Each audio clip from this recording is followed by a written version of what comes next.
kami belum bisa masuk ke tataran teknis, hanya kami kan ada stagingnya itu untuk mengembalikan kepercayaan diri. Hasil laporan itu mereka masih sangat shock, apalagi kemudian di media besar gitu. Nah,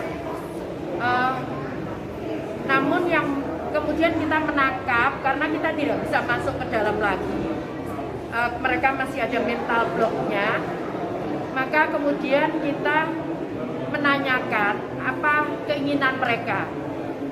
Mereka rata-rata ingin masih sekolah. Permasalahannya adalah mereka saat ada di pondok itu tidak ada dokumen apapun, maksudnya rapot nggak ada, apalagi ijazah nggak ada gitu. Jadi ini yang sekarang bantuan ini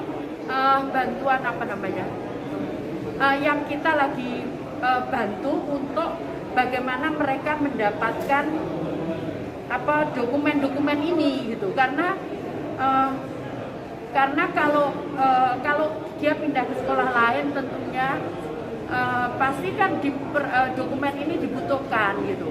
Nah inilah sekarang lagi kita bantu untuk menyiapkan. Tapi ke depan kita juga nanti awal tahun saya minta bagaimana anak-anak ini, terutama anaknya karena dia masih jangkauannya masih panjang. Nah ada yang 2 anak, ada yang memiliki 2 anak, ada yang 1 anak gitu. Nah anak-anak ini jangan kemudian menjadi korban karena kita salah langkah. Jadi artinya apa? Kita harus bisa jaminan itu ada di tangan Tuhan gitu. Tapi bahwa kita harus berusaha, misalkan minimal dia tidak dia sejarah rekodnya si anak ini bisa tidak menjadikan misalkan bully-bulian temannya gitu.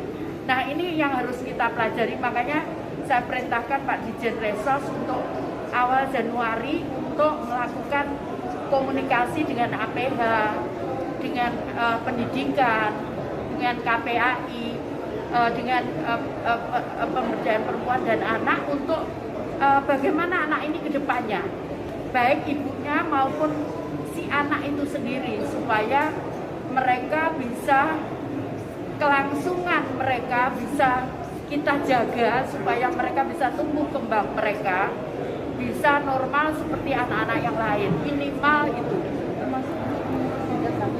Ya ini lagi kita proses, kita bantukan untuk mereka mendapatkan itu gitu.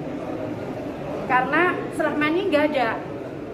Nah kita juga kesulitan kalau nanti mengakseskan pendidikan ke tempat lain kalau nggak ada itu dokumen itu. Nah sekarang lagi kita bantu untuk bagaimana dokumen itu bisa kita dapatkan.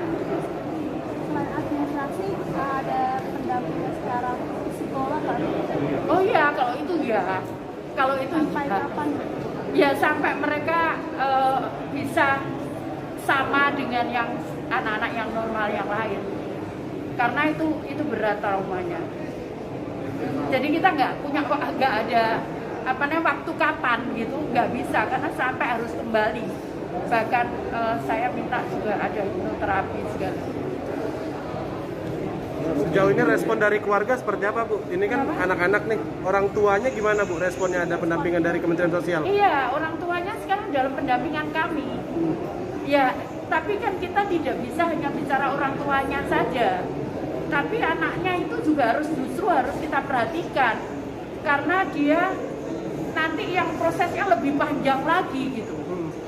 Jadi kita tidak hanya bicara pada orang tuanya, tapi yang orang tuanya tadi diuruskan ijazah, diuruskan rapot dan sebagainya. Tapi juga si anak sendiri juga harus kita perhatikan, terutama untuk masa depannya, gitu.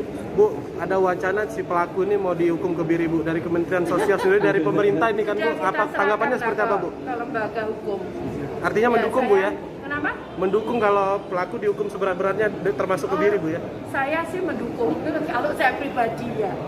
Kalau saya pribadi mendukung karena ini menyangkut masa depan anak dan anak gitu, anak dan anak gitu.